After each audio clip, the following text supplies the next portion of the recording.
In this Little Rock, Arkansas company's computers resides the greatest single source of personal marketing data in the world. You think they're scared? They may be. The man who built Axiom is far from the cloak and dagger type one might expect to find running such an enterprise. He is Charles Morgan, race car driver, airplane pilot, I've activated the approach going to 120 on the heading. and Axiom's company leader, as he is formally titled. These guys here are monitoring the worldwide network. Right. You know, we have got connections to all of our clients. Axiom collects and manages more than 3 billion records a day. You say you have 17 billion data elements, almost all the households in the U.S., 70 million properties in the U.S., the most comprehensive repository of accurate telephone numbers in the U.S., both listed and unlisted. Right. We scan or collect data from the telephone directories. We go to the internet. We also go to property records. But in addition to gathering, sorting, and cataloging information from public records about virtually every American, Axiom has another business. Its acres of computers store private information about us, information that is gathered by the nation's banks, insurers, credit card issuers, retailers, car makers, and telecom companies. Almost every time you make a purchase, whether buying a book, going to the supermarket, or booking a trip, there's a record of your transaction, a record that's kept by the company you did business with. Using a combination of this personal information, along with its vast storehouse of public data, Axiom's computers are able to paint a remarkably detailed portrait of many Americans. Where we live, how many kids we have, where we go on vacation, where we shop, and what we like to buy. Axiom uses that information to help businesses analyze their customers and identify those individuals who would be most receptive to a particular product. Sears is a client of Axiom's, Federated, two of the larger retailers in the country. When you're talking about them being able to access information, give me some sense here as to how that works. Both of those companies, you know, have systems that collect information about their customers. Their goal and our goal with our infrastructure that we provide to them is to help them use that information to better serve their customers.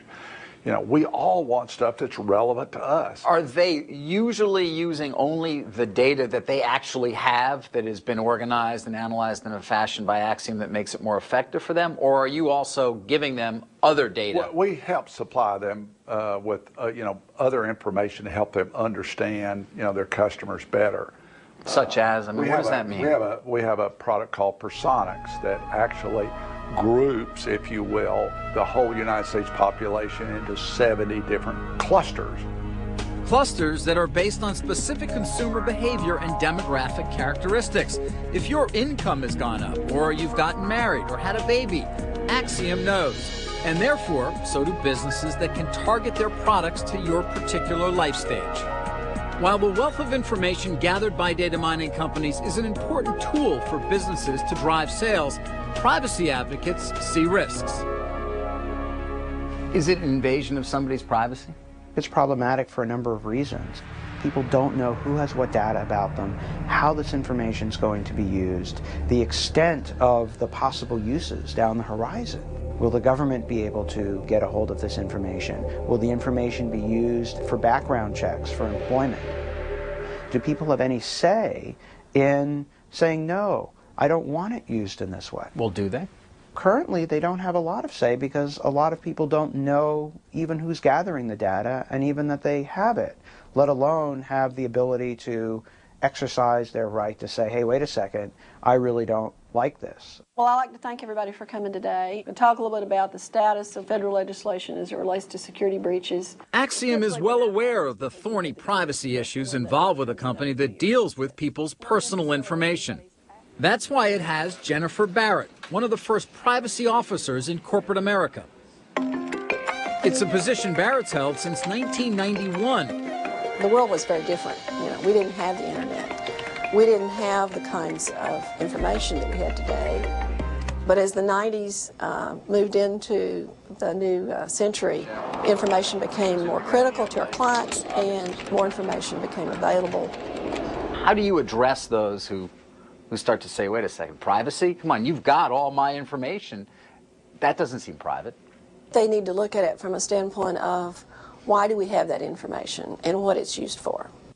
Axiom brings information to companies that want to market to consumers and helps them understand what might be relevant to a particular household.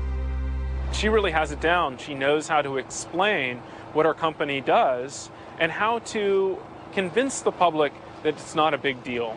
Now, I think that she's wrong. I think that what her company does is very invasive. They have files on basically every American. They know information about how much money you make, about whether or not you have children, what your interests are.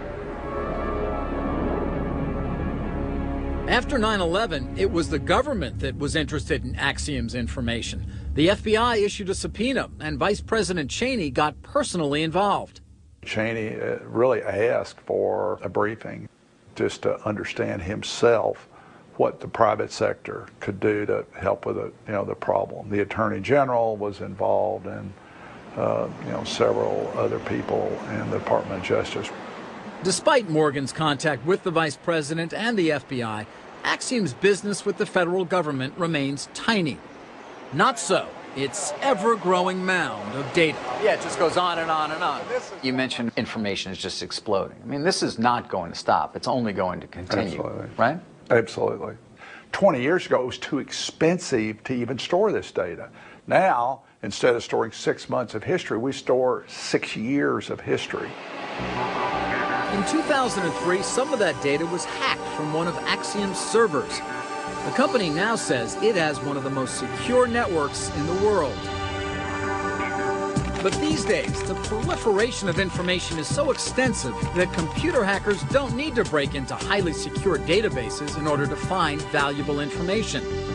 In fact, sometimes the most private of things can be found in the most public of places, on Google. Johnny Long is what's known as a good guy computer hacker. He works as a researcher at the Computer Sciences Corporation from these offices near Baltimore, Maryland. It's his job to advise companies on the security of their networks, and as part of that job, he tries to break into those networks. But before he employs some of his more complex hacking techniques, Long uses Google, because he's found that a simple search of the internet using Google can turn up enough personal information to make a bad guy giddy. You can see here that we have credit card information, expiration dates, we have folks' names, we have their addresses, their phone numbers, PayPal IDs, eBay IDs, and passwords. The information Long can find using Google is in almost every case not intended to be shared with the entire world.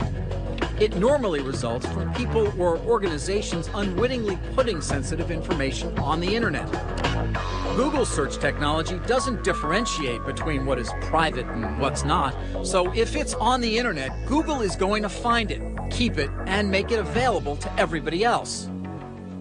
The parade of personal information seems endless. This was a report that was put out by a city. They were having trouble with their residents paying their water bills. So what they did is they created this document that included the person's full name, their address, how much they owed, and their social security number. A lot of search engines have the ability to say, just give me Excel spreadsheets. And you can see we're able to find things like expense reports.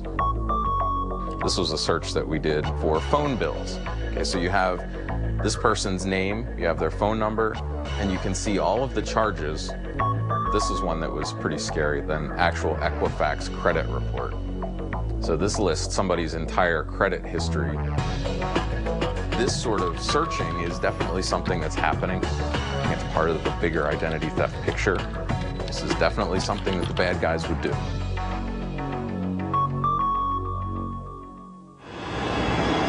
Coming up on Big Brother, Big Business.